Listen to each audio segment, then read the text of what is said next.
Olá, meus amados irmãos, graça e paz, que o nosso Deus continue abençoando a sua vida rica e abundantemente. No nome do Senhor Jesus, estamos aqui mais uma vez para trazer a você uma palavra até o teu coração, para te abençoar, para te ajudar. No nome de Jesus, eu gostaria de pedir encarecidamente a sua ajuda.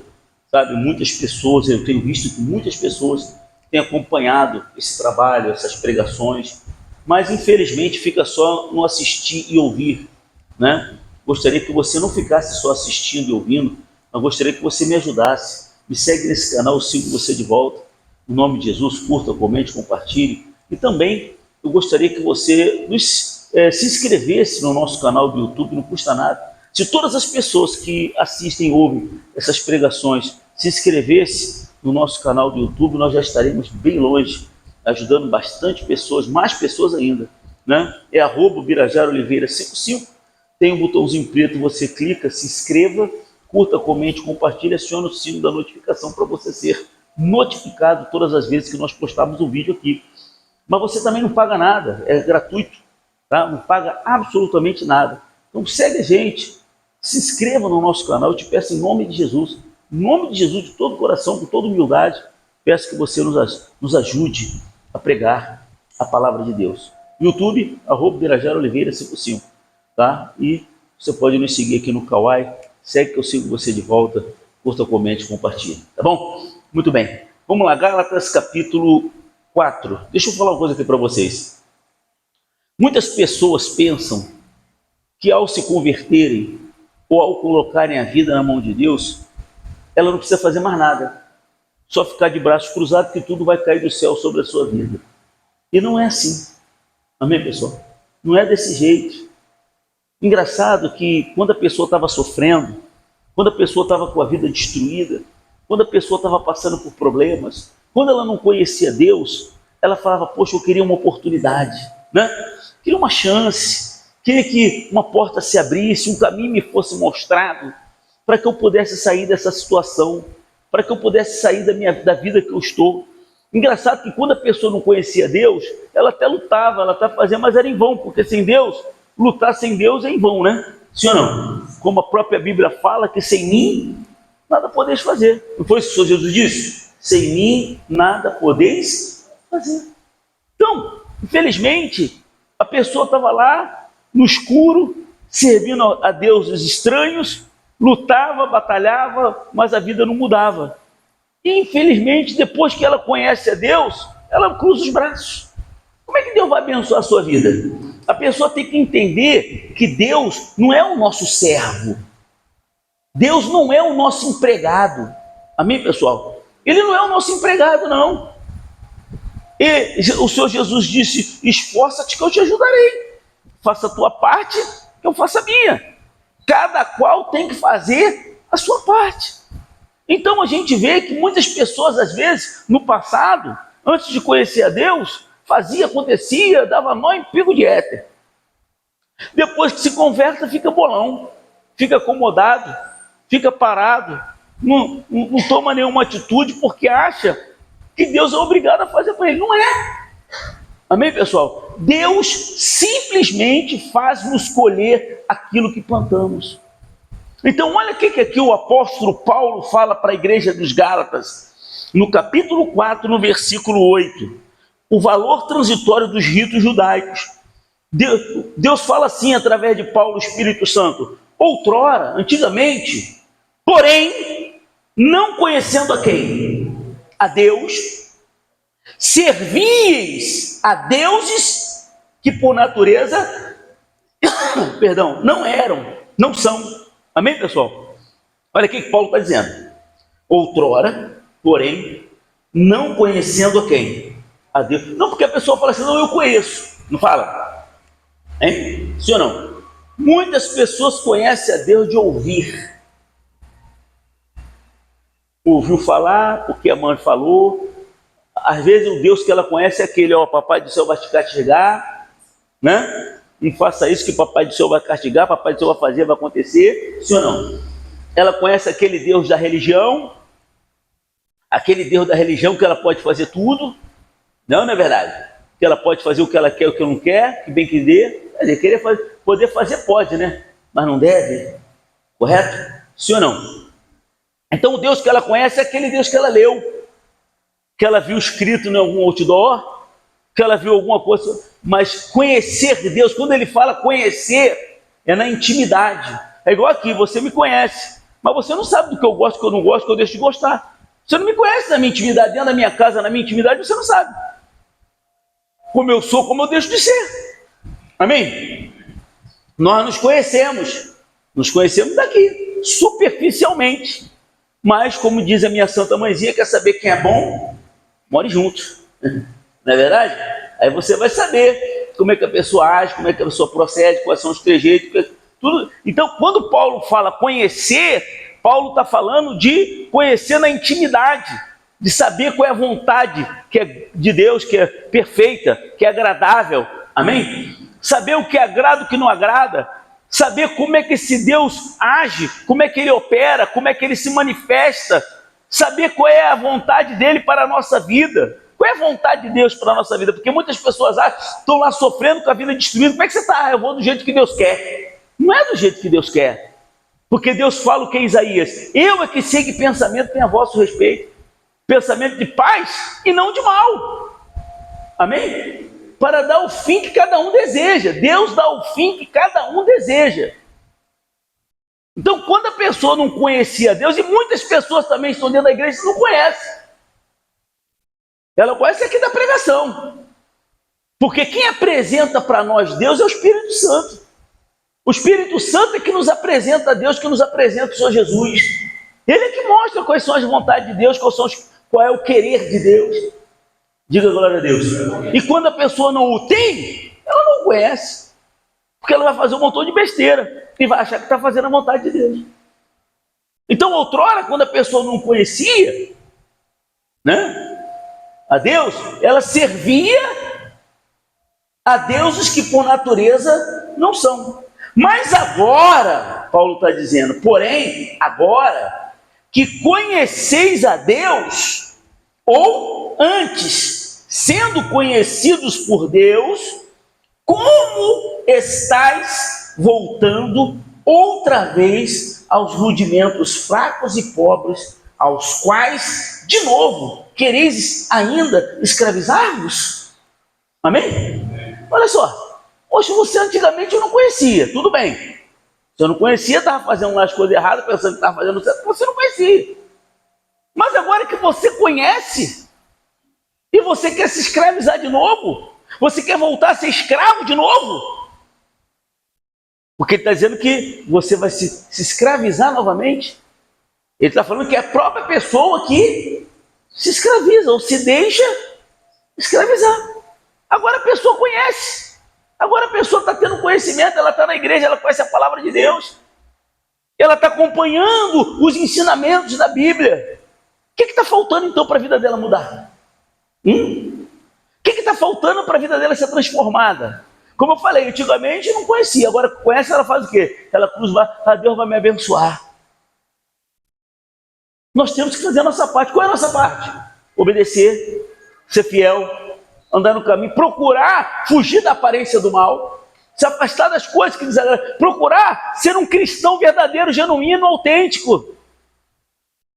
Amém? Não continuar com os mesmos ranço do passado. Quantas pessoas que têm o mesmo ranço do passado? Os maus costumes que ela tinha no passado, ela continua trazendo para cá. Isso significa dizer o quê? Você sabe? Significa dizer que ela não nasceu de novo. Jesus falou aqui no livro de João 12, se eu não me engano, 24 em diante, que se o grão de trigo, ele caindo na terra, ele não morrer, ele fica sozinho.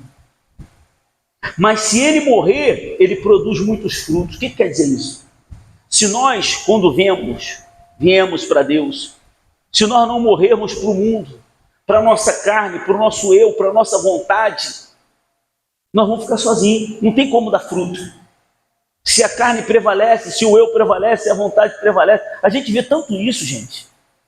A gente vê tanto isso, que às vezes a pessoa faz uma coisa, a outra não gosta e fica jogando indireta para a outra. Porque a carne dela ainda está Está entendendo? Sim ou não? Ciúme, inveja, disse-me-disse. Isso eu estou falando coisa assim, simples, né? Fora as mais, não é verdade? Sim ou não? Fora as mais graves. Fora as mais graves, né? A gente está falando de coisa superficial. A gente tem que entender que a nossa carne tem que morrer. É fácil? Não, não é fácil. A gente tem que respirar e tem que contar de 1 a 10.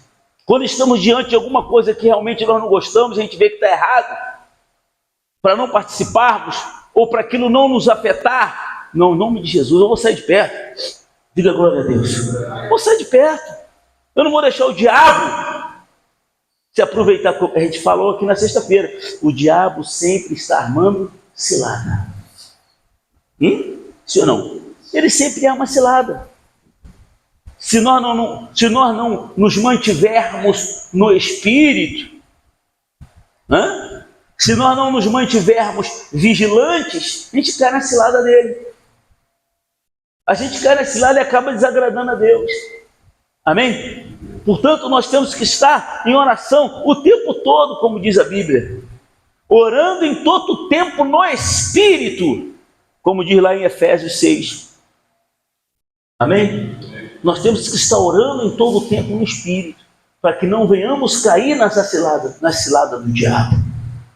Então, outrora, a pessoa não conhecia Deus. Agora ela conhece e ela quer voltar. Abra aí em Romanos 6, 19. Por que a pessoa não funciona depois que ela conhece a Deus? Por que não funciona na vida dela? Por que a vida dela não muda? Por que a vida dela não se transforma? Romanos 6, 19, por favor. Só voltar um pouquinho, gente. É só voltar. Você está em Gálatas, volta. Gálatas vem Coríntios, depois 1 Coríntios e Romanos. Amém? Acharam? Eu posso ler? Sim ou não? Amém? Olha só, Romanos 6, 19. Falo como homem, diz Paulo, por causa da fraqueza da vossa carne. Então ele está dizendo que a nossa carne é o quê? A carne é fraca, mas o espírito é forte. Diga glória a Deus. Da fraqueza da vossa carne. Assim como oferecestes os vossos membros para a escravidão da impureza e da maldade para a maldade, assim ofereceis agora os vossos membros para servirem a quem? A justiça para a santificação. Então, porque quando eras escravos do pecado, estavam isentos em relação à justiça. Naquele tempo, que resultado colheste? Somente as coisas de que agora vos envergonhais, porque o fim delas é o quê? Agora, porém, libertados do pecado, transformados em servos de Deus, tendes o vosso fruto para a santificação e por fim a vida, porque o salário do pecado é a morte, mas o dom gratuito de Deus é a vida eterna em Cristo Jesus, nosso Senhor. Diga glória a Deus. Então, da mesma maneira que outrora, antes de conhecer a Deus, como disse Paulo lá em Gálatas, servimos a deuses que não eram deuses, antes a gente fazia, acontecia. Agora que a gente conhece a Deus, nós temos que fazer muito mais para Deus. Nos santificar, nos obedecer, fazer a nossa parte. Porque aí, esse Deus, ele vai se manifestar. Gente, eu sempre tenho pregado aqui para vocês. Nós temos que ser cristãos verdadeiros. Nós temos que melhorar cada dia mais e mais. Amém? Tem que procurar se afastar das coisas. A gente sabe quais são as coisas que são certas e que são erradas. A gente sabe das coisas que agradam e desagradam a Deus. Lute contra a sua carne, lute contra o seu eu, lute contra a sua vontade. Seja verdadeiro, seja sincero, seja leal, seja justo com o seu próximo, com o seu irmão na fé. Diga glória a Deus. A melhor coisa, eu amo a sinceridade. Se a pessoa chegar na minha frente e falar, ó bispo, é isso, isso e isso, glória a Deus. Pelo menos eu sei que essa pessoa não é falsa. Pelo menos eu sei que ela chegou perto de mim e falou a verdade, doa que doer. Ó bispo, o senhor fez assim, assim, assim, poxa, não achei legal. Amém? Poxa. Ou seja, eu tenho que me colocar no meu lugar e ver o quê? Quanto ao erro. Não é isso? Porque eu sou assim. Se uma pessoa fizer algo que eu não gosto, eu vou falar com ela. Eu não vou mandar recado para ela, eu não vou botar insinuações. Eu vou chegar lá e falar assim, olha, não achei legal. Você fez isso, não achei legal. Glória a Deus. Eu não achei que você agiu corretamente. Eu vou ouvir a versão da pessoa. Só assim, eu não vou dar lugar ao diabo. Eu não vou dar lugar ao diabo. Porque o diabo quer que eu fique criando essas insinuações e deixando no vento. Sabe como é que é? Assim ou não? Porque vai ser pior. Se a pessoa entender a letra, ela vai ficar chateada. E vai ver logo, pô, fulano não é sincera. Por que fulano não veio e falou comigo? Isso é caráter? Isso é atitude? Isso é atitude de pessoa que tem personalidade? Não é. A gente tem que mudar. Nós, eu, você, todos nós, temos que fazer a diferença. Nós somos luzeiros, nós temos que iluminar, nós temos que ser, glória a Deus, ser diferentes, porque temos o Espírito de Deus. Não é ser melhor do que ninguém. Nós não estamos aqui para ser melhor do que ninguém. Glória a Deus. Mesmo porque não somos. Nós não somos. Mas nós temos que até ajudar o nosso irmão. Estender a mão. Diga glória a Deus. Poxa, eu vou. Não. Vamos orar. Vamos ajudar. Vamos estender a mão. Vamos. É bem melhor. Que nós todos seremos abençoados. Nós estaremos agradando a Deus. Nós estaremos agradando ao Espírito Santo. A tendência é nós crescermos cada vez mais e mais. Sermos adultos e não meninos na fé. Não é verdade? Porque muitas vezes a pessoa não cresce na fé, ela continua sendo menino. E Paulo diz o que lá em Coríntios? 1 Coríntios, se não me falha a memória. Quando eu era menino, eu pensava como menino, eu agia como menino. Não é assim? Sim ou não? Então a gente tem que mudar. A gente tem que procurar evoluir. Nos colocar no nosso lugar. Poxa, eu tenho 30 anos de igreja. Eu tenho 20 anos, 10 anos, 5 anos. Então eu vou mostrar que eu evoluí. Vou me colocar no meu lugar. De uma pessoa madura, de uma pessoa que já tem um tempo na casa de Deus, que já conhece a palavra de Deus, já conhece a vontade de Deus. Amém? Não me comportar como uma pessoa que está chegando agora. Não, vou me comportar, vou botar no meu lugar. É como eu. Eu tenho essa responsabilidade sobre mim. Correto? De ser o responsável da igreja, de ser um bispo. Então eu tenho que me comportar como tal. Já pensou se eu me comportar com você de maneira diferente? Como é que vai ser? Que credibilidade eu vou passar para você? Não, eu vou me colocar no meu lugar. No lugar de pastor, no lugar de bispo. E mostrar para você que eu estou aqui para te ajudar, que eu estou aqui para... Diga glória a Deus. Tem que se colocar no lugar. Amém? Isso aí é uma coisa que você não impõe. Você conquista. Conquista com a sua personalidade, com as suas atitudes, com a sua maneira de agir. Diga glória a Deus. Amém? Vamos agir como nós temos que agir com uma pessoa que conhece a Deus. Nós temos que agir como pessoas que conhecem a Deus. Diga glória a Deus. Entendeu? Quem entendeu, por favor? É isso, meu irmão, minha irmã. Se você gostou dessa mensagem, desse conteúdo, Deus falou ao seu coração, compartilhe essa mensagem com o seu grupo de WhatsApp da sua igreja. Segue a gente nesse canal. Curta, comente, compartilhe, eu te peço, com toda humildade, peço sua ajuda. Se inscreva no nosso canal do YouTube, @Ubirajara_Oliveira55, tem um botãozinho preto escrito inscreva-se, clica nele, curta, comente, compartilhe, acione o sino da notificação. Tenho certeza que Deus vai abençoar a sua vida, tá bom? Dê uma salva de palmas para o Senhor Jesus. Bem forte. Fique de